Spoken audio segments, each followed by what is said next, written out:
Good morning, children. I hope you all are good and safe. I welcome you for the social science class. Today we are going to see climate and natural vegetation of India in geography, the second unit. Already in the last academic, you would have gone through the first chapter, so we are directly going through the second chapter.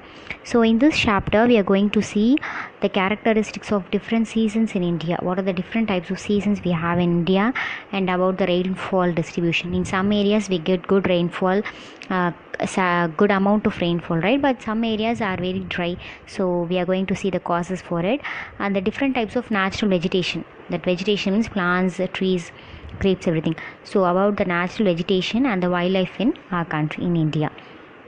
So let me read out the introduction. We drink more water during summer and do not drink the same amount of water during winter. So it's all true. You would have think about it, right?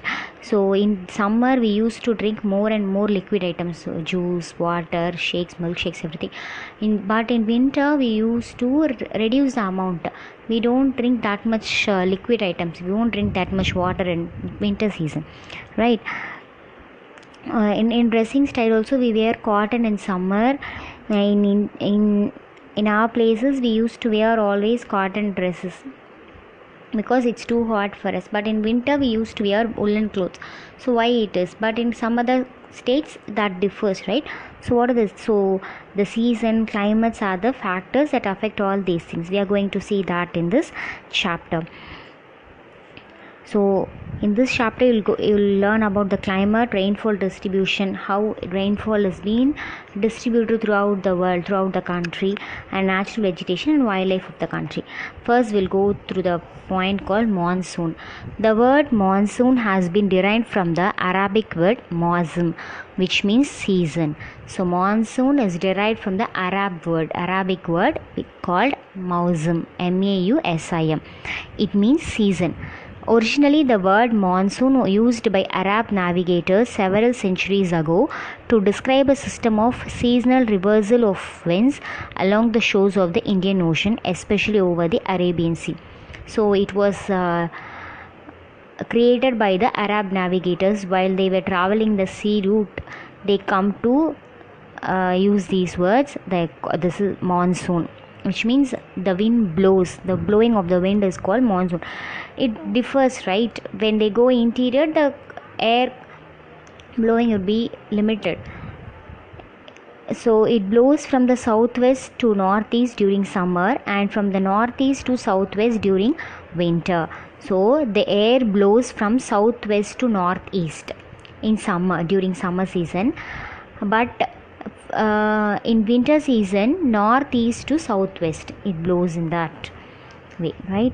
So in India the seasons has been divided into 4 groups.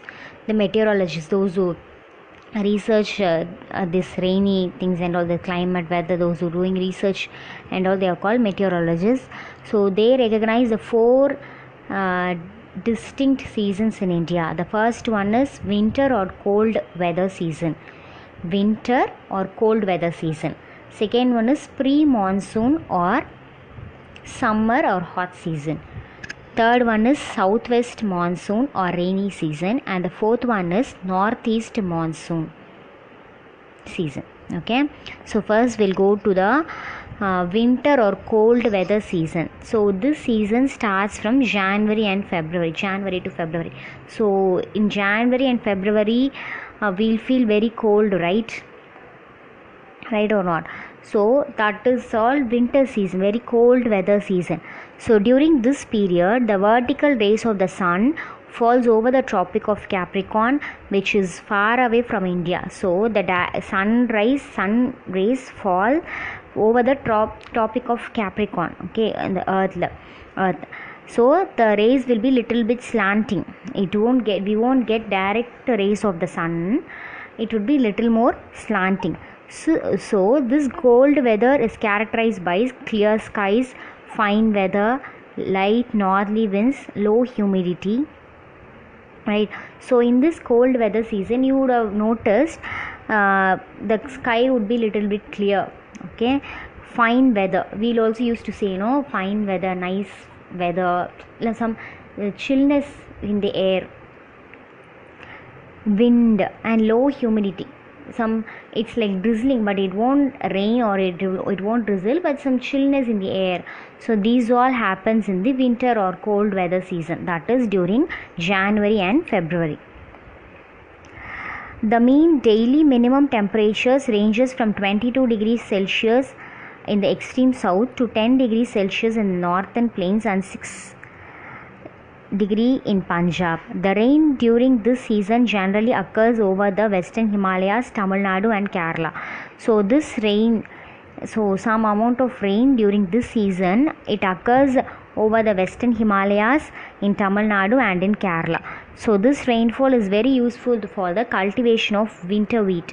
So it is very useful to cultivate wheat in this season. So next we are going to see pre-monsoon or summer or hot weather season. So most of the time we used to experience this, right, in Chennai. So summer season. During this season, the vertical rays of the sun falls over the peninsula India. Hence, there is a steady increase in temperature from north to south. It is particularly hot and dry in the entire country in the initial part of this season. So, in the initial part, in the starting point of the season, this would be very hot and dry. The whole country will be very hot and dry because the vertical rays will fall directly on the earth. Directly in winter season, that would be little slanting, but here we will get direct sun rays, so it will be very hot throughout the country. Main stations in Gujarat, North Maharashtra, Rajasthan and North Madhya Pradesh exhibit high daytime and low nighttime temperatures during this season. So these are the states, these are the places where they could get high daytime and low nighttime. Sometimes we would also experience, right, the daytime will be very long till 6:37 also, it will not become dark, and the nighttime will be very short. At 7 o'clock one day it will little dark, and within 5 o'clock itself it will dawn. It will be very bright, clear sky, very bright. So this is the reason. Okay. Next we are going to see southwest monsoon or rainy season. So very important season, rainy season, because rain is very much essential for the cultivation of everything, right? So for our sake, to lead our life itself, rain is very important. Without rain, agriculture is not possible.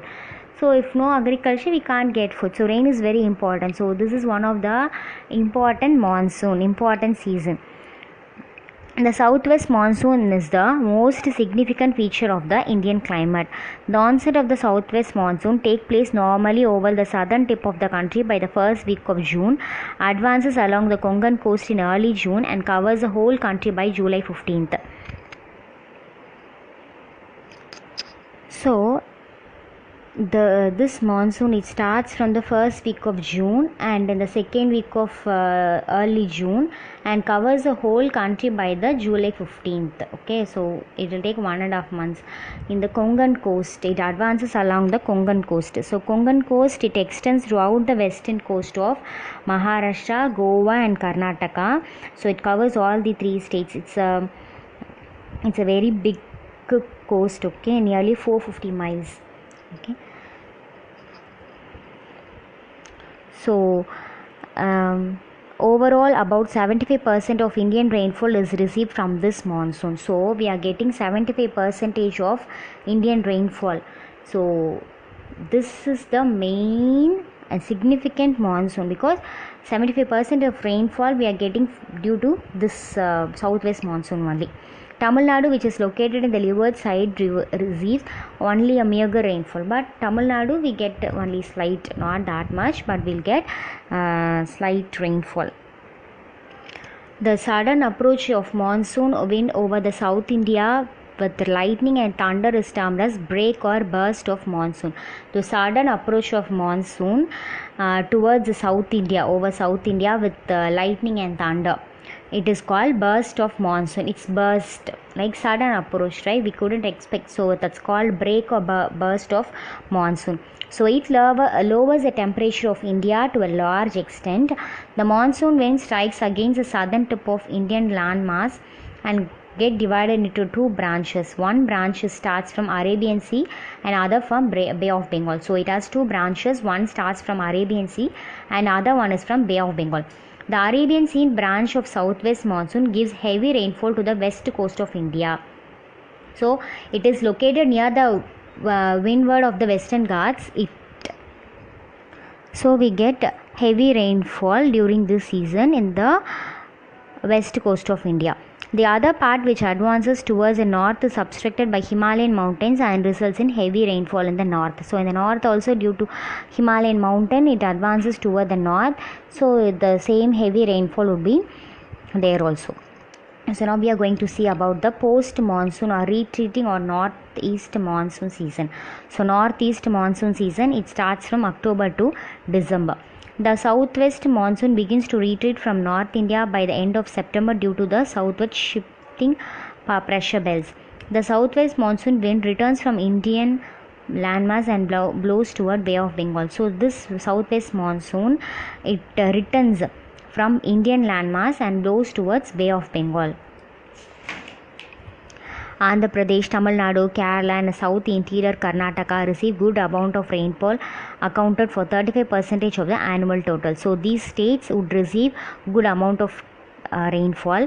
Many parts of Tamil Nadu and some parts of Andhra Pradesh and Karnataka receive rainfall during this season due to the storms forming in the Bay of Bengal. So due to the cyclone or storm forming in the Bay of Bengal, many parts of Tamil Nadu, our state, would get rainfall.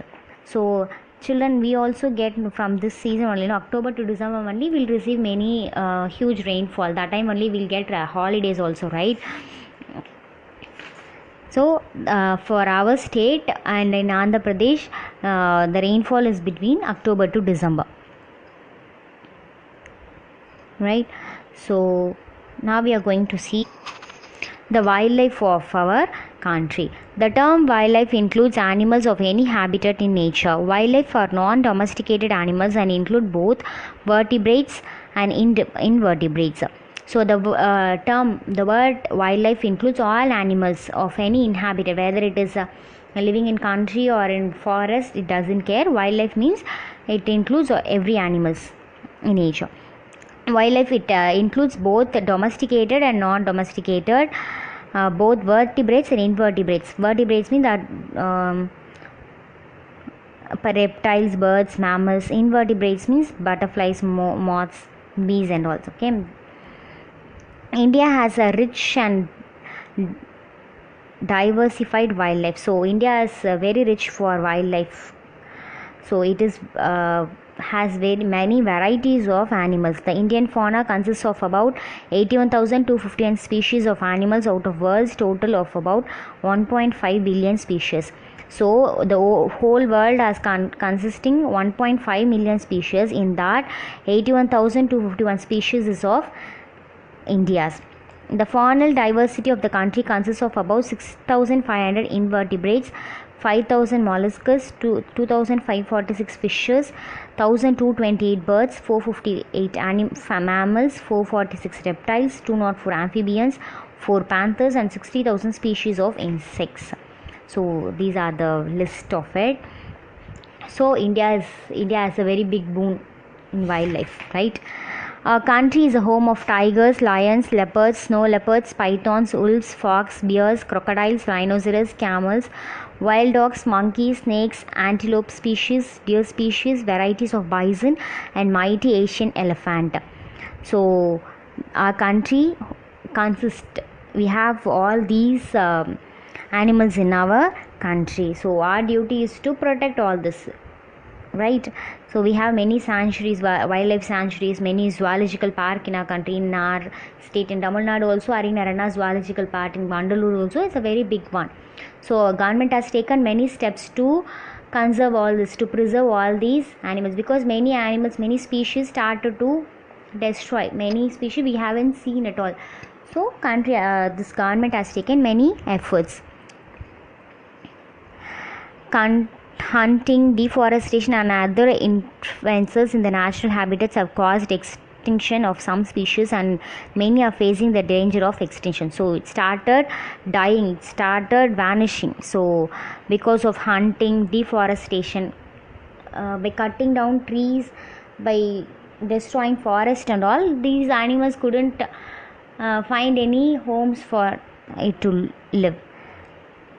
The Indian Board for Wildlife was constituted in 1952 to suggest means of protection, conservation and management of wildlife to the government. So in 1952 a board was set up, Indian Board for wildlife itself. They have started this to conserve, to protect and the management of wildlife. The Government of India enacted wildlife in 1972, and the objective of effectively protecting the wildlife of the country and to control poaching, smuggling and illegal trade of wildlife and its diversities. So many people just they hunt for time pass. We have seen many people, right? So for smuggling they'll trade it horns, skin and all, they use it for trade purpose. So the Indian governments have banned all these things. To preserve the country's rich and diverse wildlife, a network of 1 or 2 national parks and about 515 wildlife sanctuaries across the countries have been created. So government has taken these much steps to protect the lives of many wild animals. So with this I'll send you a note also where the biosphere reserves and located and it is in which state. Now we are going to see about the natural vegetation of our country. Natural vegetation refers to a plant community unaffected by a man either directly or indirectly. It doesn't have any support of humans directly or indirectly. It could not be disturbed by man. It grows naturally, right? Trees, bushes, herbs, they grow naturally in an area and have been left undisturbed by humans for a long time. So climate, soil and landform are the important environmental controls of natural vegetation. So according to these climate, soil and landform, it has developed, it has grown. So in India we have natural vegetation. It has been divided. So let us see the division. First one is tropical evergreen forest. These forests are found in the areas with 200 centimeter or more annual rainfall. So we'll receive 200 centimeter or more annual rainfall in the tropical evergreen forest. Western Ghats in Maharashtra, Karnataka, Kerala, Andaman Nicobar Islands, Assam, West Bengal, Nagaland, Tripura, Mizoram. So these are the states have this type of forest. So the trees are rubber, ebony, rosewood, coconut, bamboo. So these are the trees which grows in the forest. Next, tropical deciduous forest. They are found in the areas with 100 to 200 centimeter annual rainfall. So this receives this much rainfall, and this is called monsoon rainforest also. So the trees of this forest drop their leaves during spring and early summer. So it would shed its leaves during spring and early summer. So the some states which possess this forest are Punjab, Haryana, Uttar Pradesh, Jharkhand, Bihar, Chhattisgarh, South India, like Karnataka, Telangana, Andhra Pradesh, Tamil Nadu, Kerala, all these. So here we have this forest have rosewood, palus, bamboo, tendu, amla. So these are used for economic purpose like varnish, sandal oil, perfumes, fragrant oil are made out of this trees. Tropical dry forest, next one is they are found in the areas with 50 to 100 centimeter annual rainfall. So these are found in the states like Rajasthan, Haryana, Punjab, Uttar Pradesh, West Karnataka, Tamil Nadu, and the important species are Mahua, Banyan, bamboo, babul, everything. Next one is mountain or montane forest. So we have two types in that: eastern Himalayan forest, western Himalayan forest. In eastern Himalayan forest, the slopes of mountain in northeast states. Okay, so the main type of forest are oak, amura, chestnut, cinnamon, fine, juniper. So these are the trees. Western Himalayas, in that rainfall will be moderate. These forests are found in states of Jammu and Kashmir, Himachal Pradesh and Uttarakhand. Okay, blue pine, poplar, birch and elder are the main trees of this region. Next one is alpine forest. So it occurs along the Himalayas with about 2400 meter altitude. It has mainly consist of coniferous forest. Oak, silver, fir, pine, juniper are the main trees in this forest. Tidal forest. So these forests occurs in and around the deltas. So the deltas of Mahanadi, Godavari and Krishna rivers are known for tidal forest. It is also known as mangrove forest. Next one is coastal forest. Coastal areas have these type of forest. Coastal areas. Casuarina, palm and coconut are the dominant trees. Both of the eastern and western coast have this type of forest. The coast of Kerala and Goa are known for this type. So it is very much the coast of Kerala, near Kanyakumari also we used to see like this, and Goa. Have you seen children in the coastal, in the river, in the sea itself, in the coast of the sea itself, many coconut trees would have been planted. So that is called coastal forest. Last one is riverine forest. This forests are found along the rivers of Kadar areas. These are known for tamarind trees.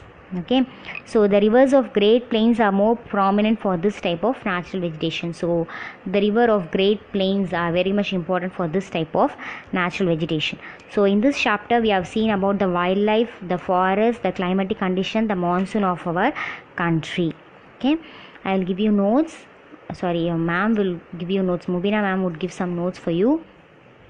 Just go through it, and regarding this we'll have test on the next week. Thank you children. I think you would have understand this class. Thank you.